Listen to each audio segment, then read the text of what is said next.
নমস্কার, গল্প নির্ঝরে আপনাদের সবাইকে স্বাগত। আজ আমরা শুনব সুচিত্রা ভট্টাচার্যের লেখা এক চমকপ্রদ গল্প দৃষ্টিহীন। এই গল্প শুধু শারীরিক অন্ধত্বের নয়, বরং মানুষের মানসিক দৃষ্টিহীনতার গল্প। সম্পর্কের জটিলতা, অবিশ্বাস আর জীবনের নিষ্ঠুর বাস্তবতা এক ভয়ঙ্কর মোড় নেয় এখানে। যাকে আমরা দেখেছি, চিনেছি, ভেবেছি, সে আদৌ কতটা সত্য? চলুন শুনে দেখি সুচিত্রা ভট্টাচার্যের লেখা দৃষ্টিহীন। আমার বাবা মারা গিয়েছিলেন একা একা। শেষ সময়ে তার বিছানার পাশে আমরা কেউই ছিলাম না। যদিও মা ছাড়া আমরা সকলেই তখন হাসপাতালে। দাদা, ছোটদা, দিদি, আরও অনেকে, আমিও। মারা যাওয়ার ঠিক 9 দিন আগে বাবাকে হাসপাতালে ভর্তি করা হয়। মস্তিষ্কে রক্তক্ষরণ। কদিন ধরেই তিনি ইন্টেনসিভ কেয়ারে ছিলেন। আমরা কেউই তার দেখা পেতাম না। দেখা পেয়েই বা কী হতো? ডাক্তার, নার্সদের মুখে শুনতাম তিনি নাকি কোমাতেই আছেন। বাবাকে বাঁচানোর জন্য খরচে কার্পণ্য করিনি আমরা। নামি হাসপাতাল, দামি চিকিৎসা সবই হয়েছিল। ডাক্তাররা যখন যেমন বলেছেন ওষুধ, ইঞ্জেকশন কিনে দিয়েছি। দিনে রাতে সর্বসময়ে কেউ না কেউ পালা করে থেকেছি। বাবার চিকিৎসায় যেন সামান্যতম ত্রুটি না হয় সেদিকে আমাদের সতর্ক নজর ছিল। আমরা কাজের মানুষ, প্রত্যেকেরই সুবিধা অসুবিধা আছে। সেগুলো সামলে সুমলে 4 ভাই বোন একসঙ্গে মিলতাম বিকেলে। ভিজিটিং আওয়ারের পর 4 জনেই বড় ডাক্তারের সঙ্গে কথা বলতাম। তিনি খুব একটা আশা দেননি, তবু যেন মনে হতো এতদিন যখন কেটে গেছে বাবা হয়তো এ যাত্রা বেঁচে গেলেন। বাড়ি ফিরে মাকে রোজকার সংবাদ দিতাম আমরা। মা সচরাচর কিছু বলতো না, শুনতো শুধু নীরবে। বাবা হাসপাতালে যাওয়ার পর থেকেই কেমন যেন থম মেরে গিয়েছিল আমাদের স্বল্পভাষী মা। বাবা টিকলেন না, মারাই গেলেন এক চৈত্রের বিকেলে। নামে চৈত্র মাস হলেও দিনটা ছিল খুব গুমট, গরম। শেষ বসন্তে যে একটা এলোমেলো বাতাস বয় তার কোনো চিহ্ন ছিল না কোথাও। শুকনো পাতারা উড়ছিল না। শহরের সমস্ত গাছ নিষ্পন্দ। হাসপাতালের পুকুরের জলেও তরঙ্গ ছিল না এতটুকু।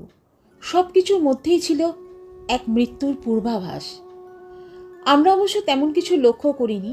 লক্ষ্য করার তখন অবকাশই বা কোথায়? অন্তত আমার। সেদিন দুপুর থেকেই আমার নিঃশ্বাসের কষ্ট শুরু হয়। বিকেল নাগাদ বেশ বেড়ে যায় চাপ। কষ্টটা নতুন কিছু নয়, তখন প্রায়ই হতো। কোনো ঋতু একটু চড়া হলেই ওই রোগ ছিল আমার নিত্যসঙ্গী। সে কিবা শীত, কিবা গ্রীষ্ম, কিবা বর্ষা। গুমট হলেও নিঃশ্বাসে টান। ঘোর বর্ষায় দম আটকে আসে। ঠান্ডা হাওয়া চললেও ভালো করে শ্বাস নিতে পারি না।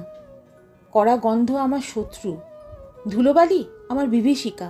যে কোনো মানসিক উদ্বেগেই আমার ফুসফুসের সমন। এই চেনা কষ্ট যে এক আসন্ন মৃত্যুর সংকেত, আমি তা বুঝব কি করে? সিঁড়িতে বসে তখন হাঁপাচ্ছি আমি। দাদা দিদিরা এলোমেলো কথা ছেড়ে আমাকে নিয়ে ব্যস্ত হয়ে পড়ল। দিদি বলল, তোর তো ব্যাগে ট্যাবলেট আছে, একটা খেয়ে নে না। ছোটদা বলল, জল এনে দেব? বড় বৌদি বলল, তোমার কাছে স্প্রে থাকে না, মুখে একটু টেনে নাও। ছোট বৌদি বলল, ওকে একটু চা এনে দাও, গরম চা খেলে এখন আরাম হবে। আমার অস্বস্তি হচ্ছিল। আমি আর খুকিটি নেই। 29 বছর বয়স হয়েছে আমার। চাকরি বাকরিও করি। নিজের ভাবনা নিজেই ভাবা আমার প্রকৃতি। তাছাড়া হাসপাতালে বসে আমাকে নিয়ে বিব্রত হয়ে ওঠাও ঠিক পছন্দ হচ্ছিল না আমার। হাত তুলে দুদিকে মাথা নাড়লাম, কিচ্ছু লাগবে না।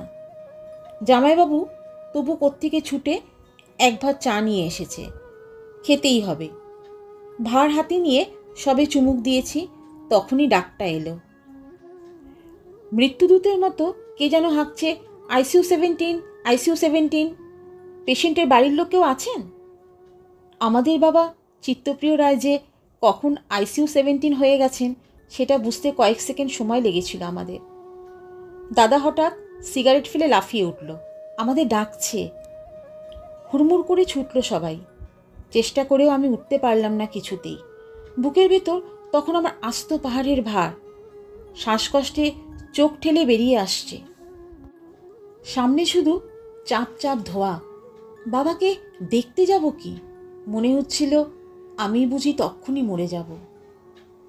কতক্ষণ এ অবস্থা চলেছিল মনে নেই, বড় জোর আরও মিনিট খানেক। তারপরেই চাপ ভাবটা সরতে লাগলো। ধীরে ধীরে ঝিমিয়ে এলো শরীর।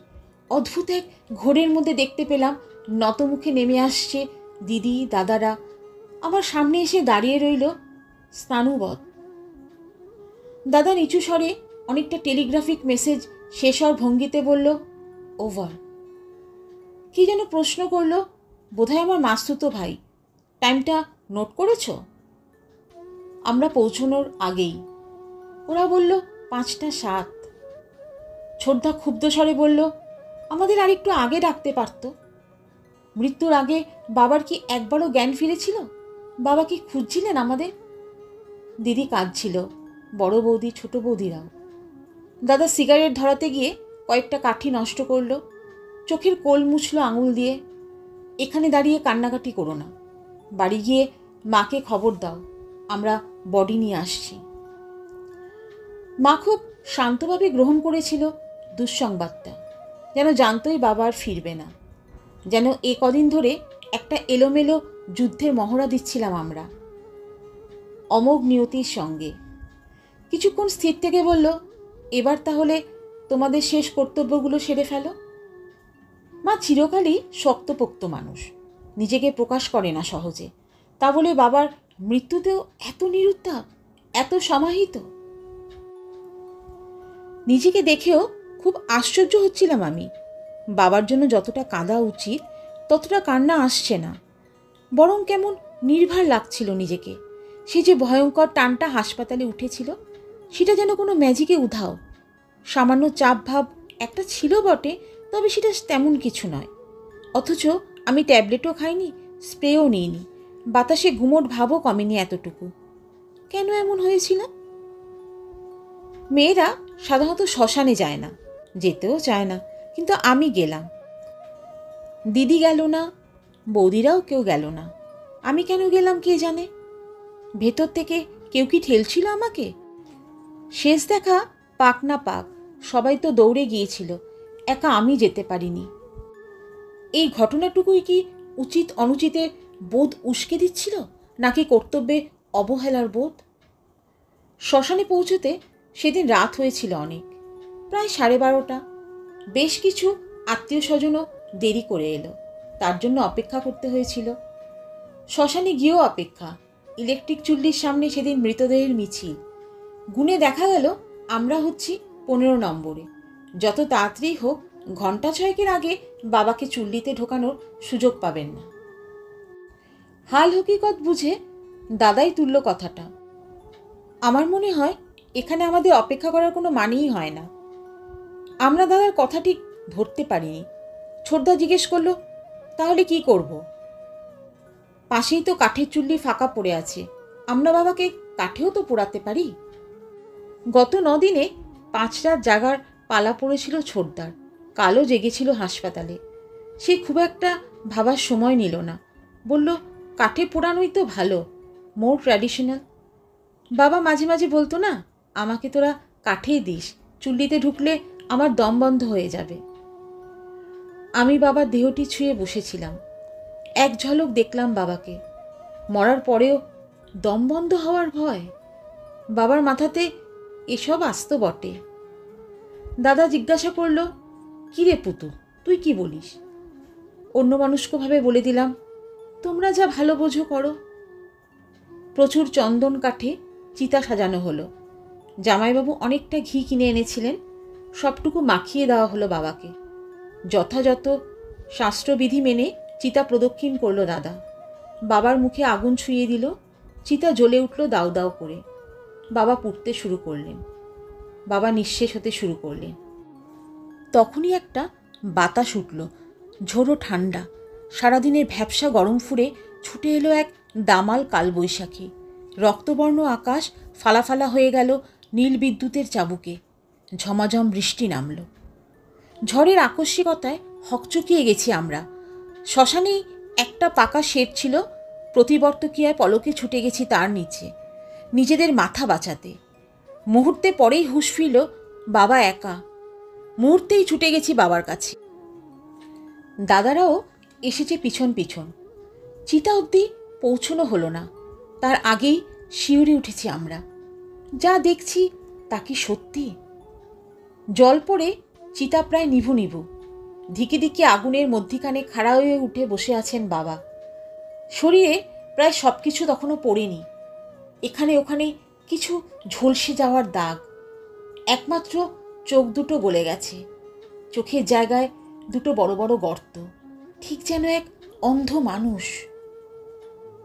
বাবা কোনোদিনও খুব একটা চক্ষুষ্মান ছিলেন না, সফলও নয়, বরং তাকে মোটামুটিভাবে সাংসারিক দৃষ্টিহীন এক আদর্শ বিফল মানুষ বলা যায়। চাকরি বাকরি করতেন খুব সাধারণ, সারা জীবন খেটে খুঁটে কনিষ্ঠ কেরানি থেকে বড়বাবু হয়েছিলেন, এইটুকুনি ছিল তার সাফল্য। অফিসের ছেলে ছোকরারা তাকে নিয়ে হাসাহাসি করত, বলতো চিত্তদার মাথায় হাত বুলিয়ে দিব্যি সব কাজ করিয়ে নেওয়া যায়, গাধার খাটুনি খেটে ধন্য হয়ে যায় চিত্তদা। সত্যি চাকুরি নিয়ে বাবার মধ্যে কখনো কোনো ক্ষোভ দেখিনি। অফিসের কর্তা ব্যক্তিরা বাবার পরিশ্রমের কোনো মূল্যই দেয়নি, তাই নিয়েও বাবার কোনো হেলদোল ছিল না। বাবা শুধু কাজ করেই সন্তুষ্ট।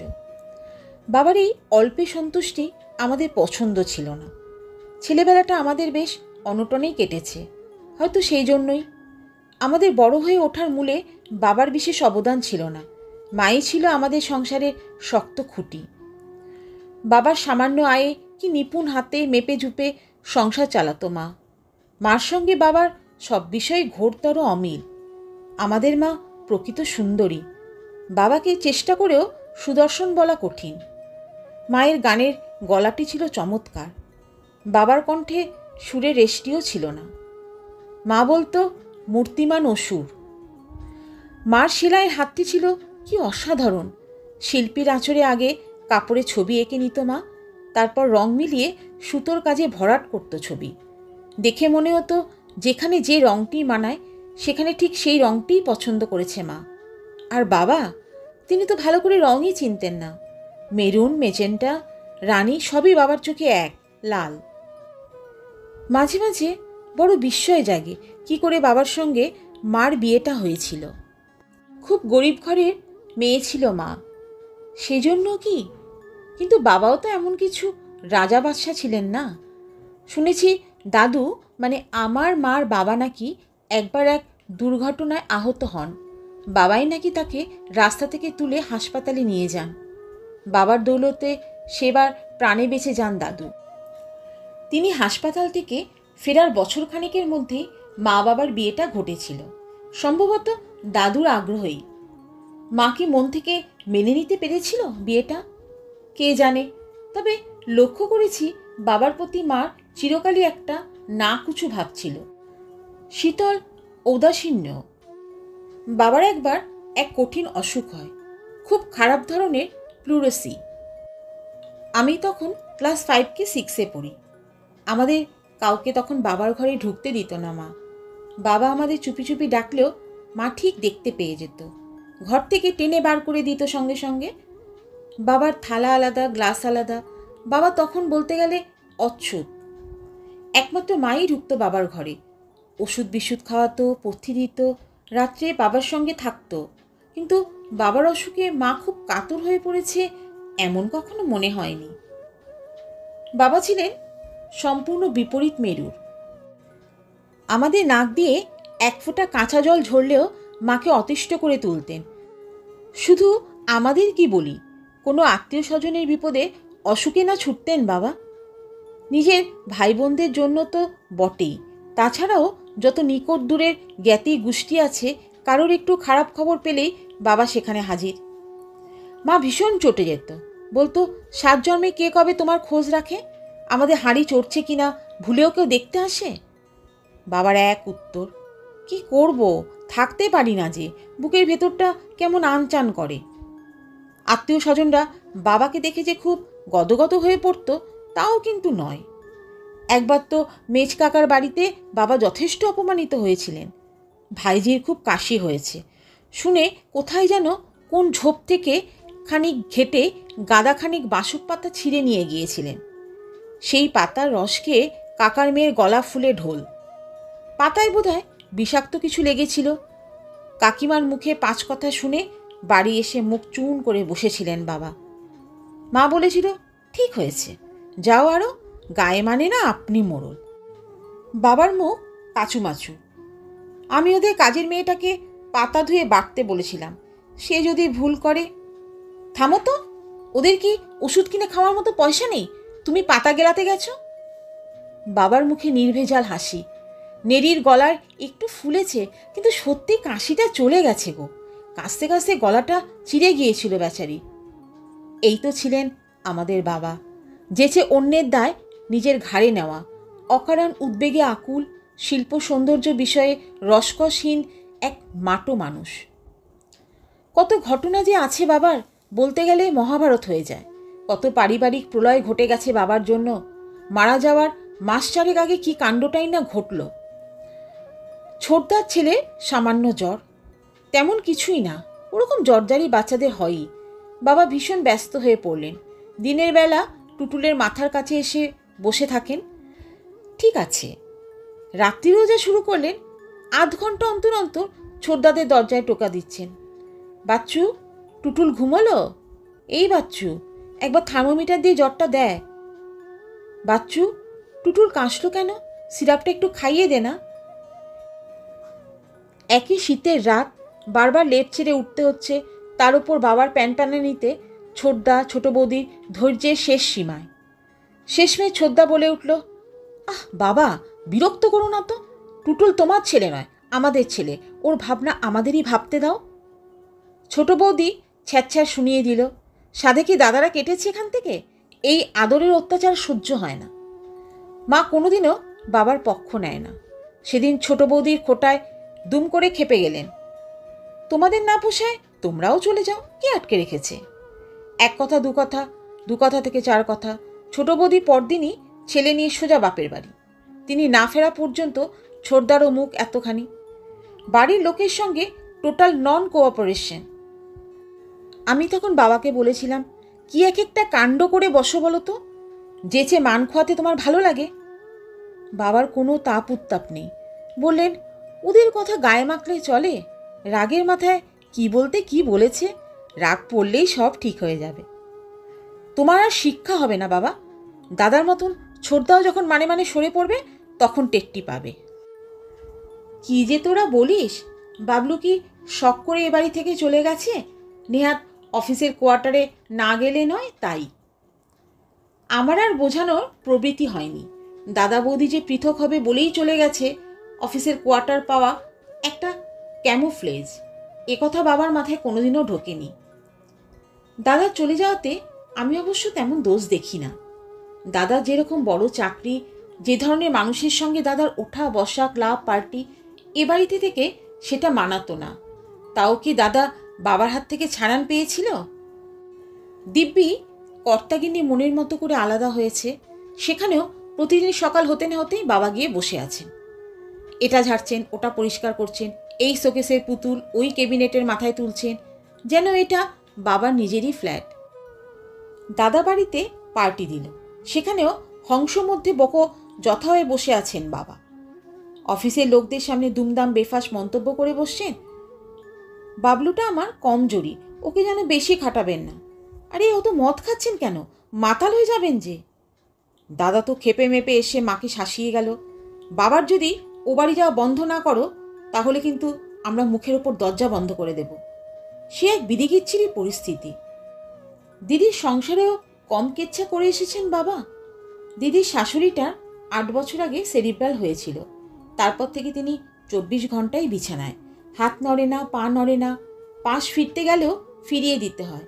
কিন্তু মুখের কমতি নেই বুড়ির। বেড প্যান দিতে 15 সেকেন্ড দেরি হলে গালাগালির চোটে দিদির ভূত বাগিয়ে দেন।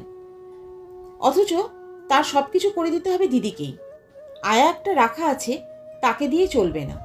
ওই শাশুড়ির পিছনে খাটতে খাটতে দিদির অ্যানিমিয়া হয়ে গেল, মুখ শুনতে শুনতে প্রেশার লো হয়ে গেল। জামাইবাবু আবার ভীষণ মাতৃভক্ত, সে মায়ের বিরুদ্ধে কোনো অভিযোগই শোনেন না। বাবা গিয়ে ঝপ করে একদিন তাকে বলে এলো, তোমাদের আমি মেয়ে দিয়েছি বিপ্লব, ঝি দিইনি। তোমার মা তো মরবেনি, তার সঙ্গে আমার মেয়েটাকে মারছ কেন? জামাইবাবুর সঙ্গে দিদির এই লাগে তো সেই লাগে। বাড়ি বয়ে এসে কেঁদে গেল দিদি। মা বাবাকে থামাও, এমনিতেই প্রচুর অশান্তির মধ্যে আছি, তার উপর উটকো ঝগড়া আর ভালো লাগে না। বাবাকে থামানো কি সহজ কথা? বাবা স্নেহের রথ ছুটবেই। এক অদ্ভুত বাস্তববোধহীন কাঁচাখোলা মানুষ ছিলেন বাবা। বাবাকে দেখে আমরা লজ্জাই পেয়েছি চিরকাল। তার দৃষ্টিহীনতায় আমাদের মাথা হেঁট থেকেছে। তাকে দেখেই আমরা শিখেছি কীরকম হলে জীবনে ব্যর্থ হয় মানুষ, আর কিরমটি না হলে এই দুনিয়ায় প্রাপ্তিযোগের কমতি থাকে না। আমরা কি চূড়ান্ত সফল? জানি না, তবে বাবার মতন হেলাফেলার বস্তুও নই। পড়াশোনায় আমরা ভালোই ছিলাম।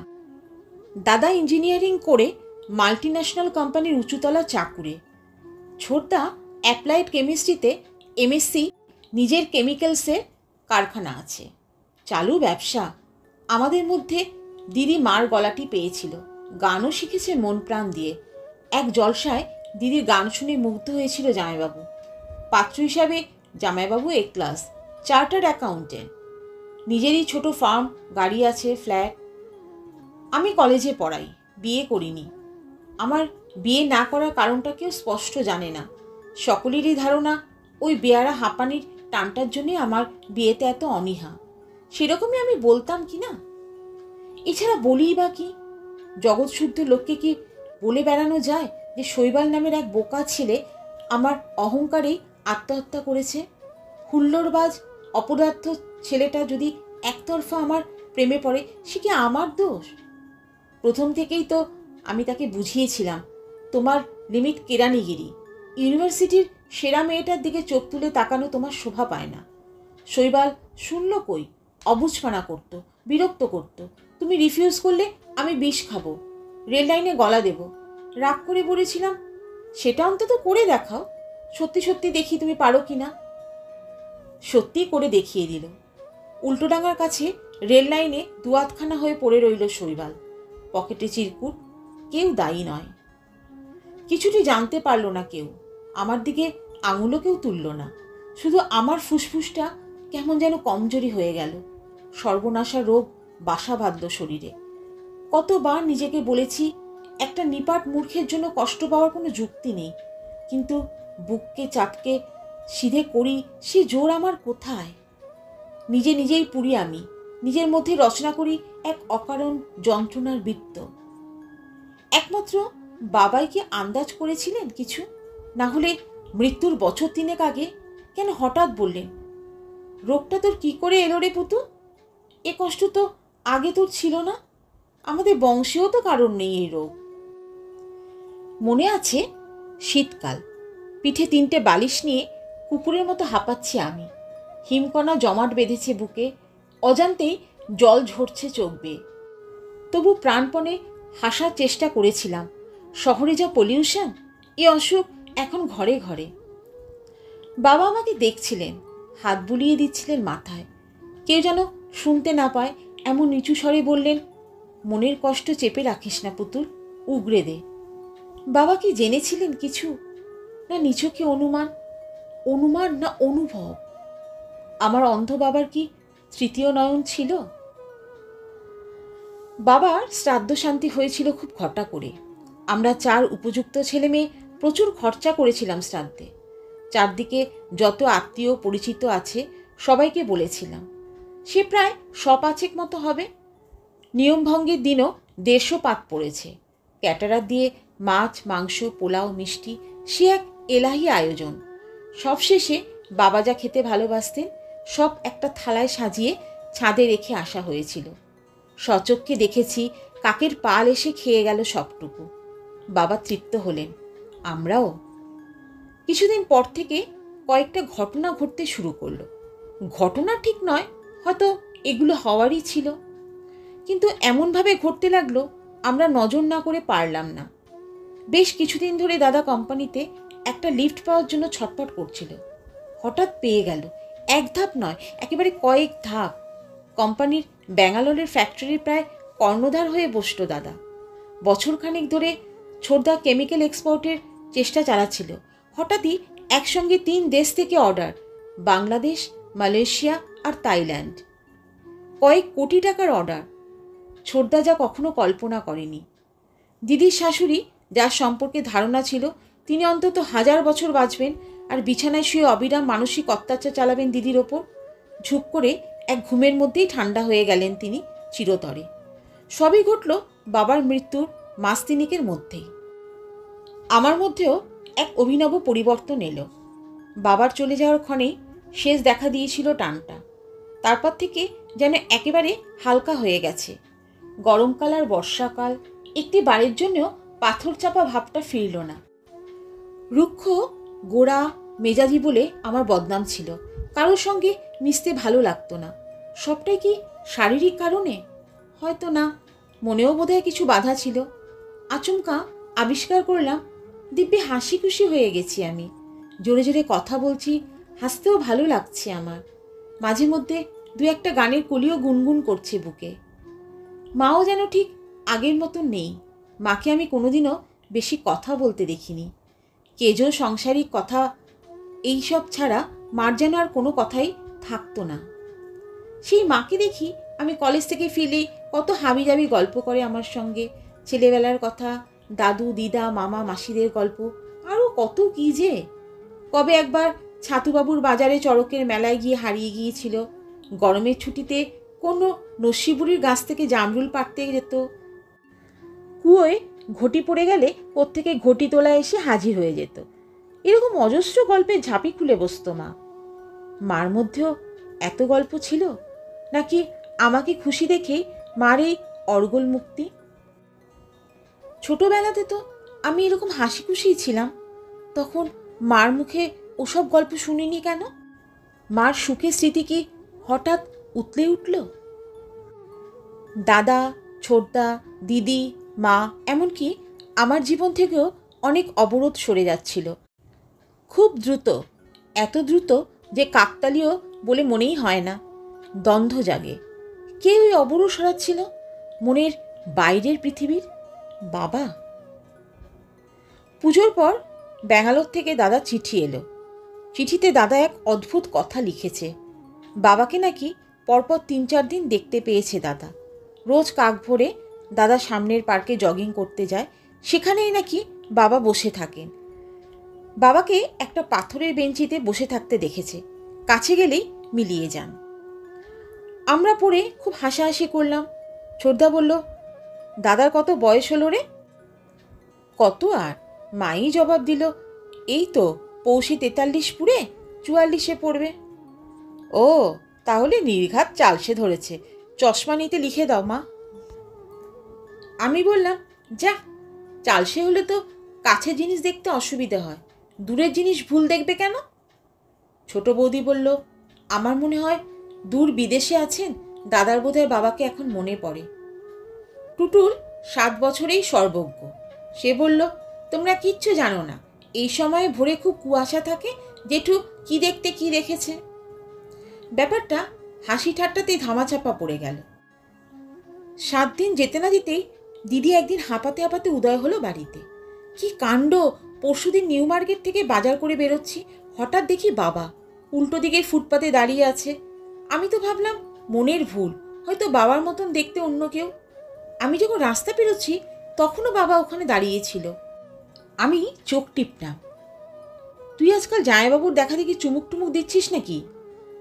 না রে, আজকেও দেখলাম মিথুনকে নাচের স্কুলে দিয়ে ফিরছি, দেখি ঢাকুরিয়া ব্রিজ দিয়ে হেঁটে আসছে বাবা আমার দিকে। খুব কাছে এসে হঠাৎ উবে গেল। হাসতে হাসতে বললাম, জামাইবাবুকে বলেছিস?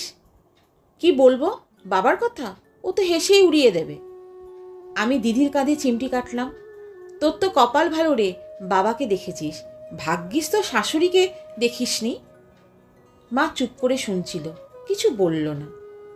রাত্রে ছোটদাকে শোনালাম গল্পটা। ছোটদা আগের বারের মতো হাসল না, বরং খানিকটা গম্ভীর হয়ে রইল। বলল, আমি তোদের একটা কথা বলিনি রে পুতুল, বাবাকে না আমিও দেখেছি বেশ কয়েকবার। একদিন ট্রামের পাদানিতে দাঁড়িয়েছিল, আমি সিট থেকে উঠে এগিয়ে যেতেই ভ্যানিশ। একদিন এসপ্ল্যানেডে দেখলাম মনোহর দাস তরাগের পাশে যে গম্বুজগুলো আছে তার নিচে দাঁড়িয়ে আমাকেই দেখছিল। পাশে 2-3টে ছেলে দাঁড়িয়ে কথা বলছে, তারা কিন্তু কেউই বুঝতে পারছে না ওখানে আরেকটা মানুষ আছে। ছোট বৌদিও চিন্তিতভাবে বলল, হ্যাঁ, তোমার ছোটদা কদিন ধরে তো ঘুমোতে পারছে না, বলতে বারণ করেছিল তাই বলিনি। কি করা যায় বলো তো? আমি কিছু ভেবে পাচ্ছিলাম না। বুকের ভেতরটা কেমন যেন শিরশির করছিল। এরা যা বলছে তা কি কখনো সত্যি হতে পারে? এতগুলো লোক একসঙ্গে হ্যালুসিনেশন দেখবে কি করে? কলেজ খোলার পরদিনই আমার পালা এসে গেল। ছুটির পর কলেজের ফাঁকা করিডোর দিয়ে হেঁটে আসছি। বাইরের বাগানে স্পষ্ট দেখতে পেলাম বাবাকে। একটা গাঁদা গাছের পাশে একটু ঝুঁকে দাঁড়িয়ে আছেন, পরনে ধুতি আর ফুল হাতা শার্ট, যেমনটি নিত্যই থাকতেন। ঠোঁট দুটো অল্প ফাঁক হয়ে আছে বাবার, যেন কিছু বলছেন। আমি কয়েক মুহূর্ত নিশ্চল, বুকটা ধরাস ধরাস করছে। চমকটুকু কাটিয়ে পলকে ছুটে গেছি বাগানের দিকে। দেখি নেই, কোথাও কেউ নেই। কুড়ি ভরা গাঁদা ফুলের গাছ শুধু দুলছে হাওয়ায়। কলেজ থেকে ফিরেই মাকে কথাটা বললাম। মা যেন কেমন অন্যমনস্ক হয়ে গেল। বেশ কিছুক্ষণ নীরব থেকে ভাঙা ভাঙা গলায় বলল, আমি জানি সে আমাদের ছেড়ে যায়নি। তুমিও কি দেখেছো নাকি? না। মা মাথা নাড়ল। তবে সবসময় মনে হয় আশেপাশে কোথাও আছে, এই ঘাড় ঘোরালেই দেখতে পাবো। পরদিন সন্ধেবেলা দিদিকে ডেকে জরুরি মিটিং বসলো একটা।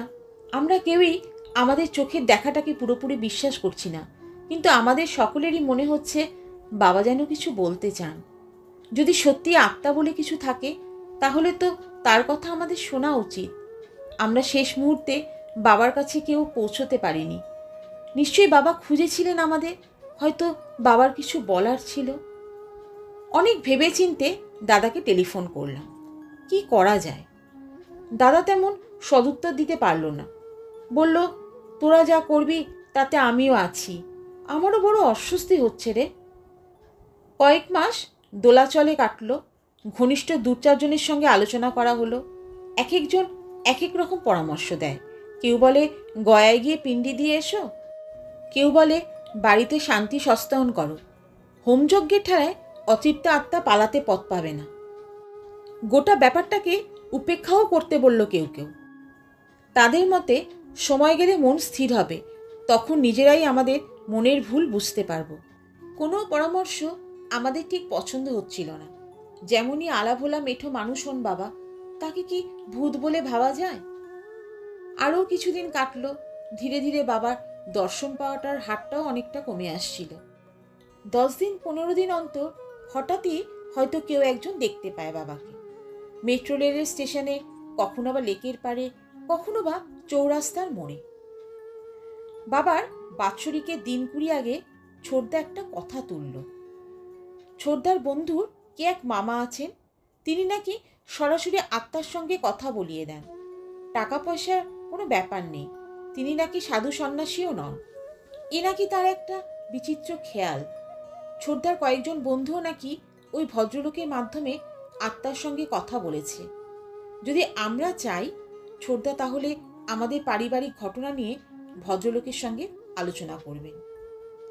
দিদি তো খুবই রাজি, আমিও রাজি হয়ে গেলাম। মাও বিশেষ আপত্তি করল না। ছোটদা ভদ্রলোকের সঙ্গে কথা বলে এলো। ভদ্রলোক বললেন তিনি আসবেন বাবার বাৎসরিকের দিন রাত্রিবেলা। আমাদের সব ভাই বোন আর মাকে উপস্থিত থাকতে হবে। দাদাকে জানানো হলো। অধীর আগ্রহে বাৎসরিকের দিনটার প্রতীক্ষায় রইলাম আমরা। দিন যায়, বুক কাঁপে, বুক কাঁপে, দিন যায়। কি বলার আছে বাবার? বাৎসরিকে প্রাণ ছিল না। কোনোভাবে নমনম করে শেষ হলো কাজটা। আমাদের বুক গুড়গুড় করছিল। অতি সহজ কাজেও ভুল হয়ে যাচ্ছিল বারবার। পিণ্ডদানের সময় দাদার তো স্পষ্টই হাত কাঁপছিল।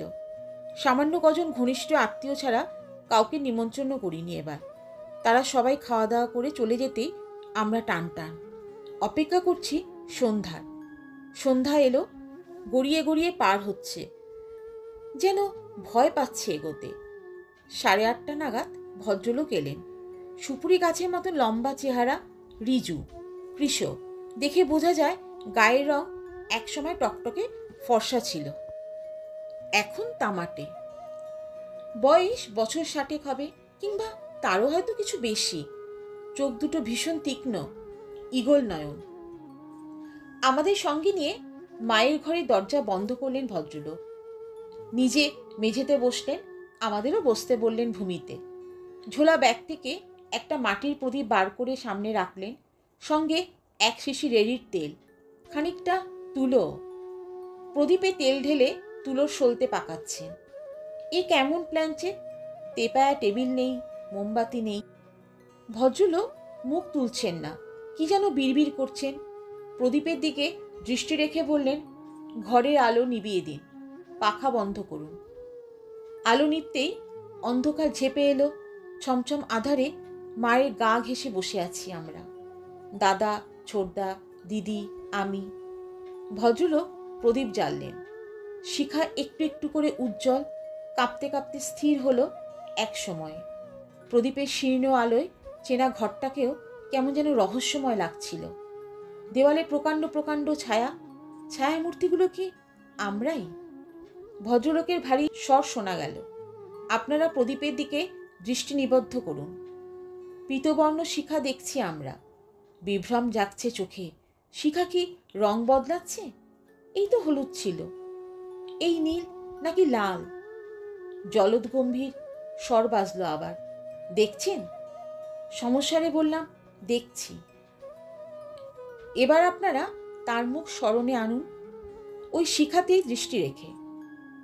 বাবার মুখ মনে করার চেষ্টা করছি, কিন্তু কি আশ্চর্য, কোনো মুখই মনে আসছে না কেন? শৈশবের দেখা মুখ নয়, কৈশোরেরও নয়, যৌবনেরও নয়। প্রাণপণ মনোসংযোগ করার চেষ্টা করলাম, কিন্তু কিছুই স্মরণে আসে না। চুরি করে দেওয়ালের দিকে তাকালাম। ও হরি, বাবার ছবিটা তো আজ বাৎসরিকের জন্য বাইরের ঘরে নেওয়া হয়েছে। ছবিটা যেন কেমন ভাঙা ভাঙা চোয়াল, চশমা পরা চোখ, চুল পাটপাট করে আঁচড়ানো, কিন্তু বাবার মুখটা কোথায় গেল? যত ভাবার চেষ্টা করি অন্য মুখ ফুটে ওঠে, শৈবাল। কেমন যেন সংশয় হলো। ঝট করে একবার দিদি দাদাদের দেখে নিলাম। তাদের চোখের মণিও ইতিউতি ঘুরছে। দিদির সঙ্গে চোখাচোখি হয়ে গেল, সঙ্গে সঙ্গে দুজনেই আবার চোখ রেখেছি শিখায়। ভদ্রলোক বললেন, আপনারা নিষ্ঠার সঙ্গে চিত্তপ্রিয় বাবুর মুখ মনে করছেন তো?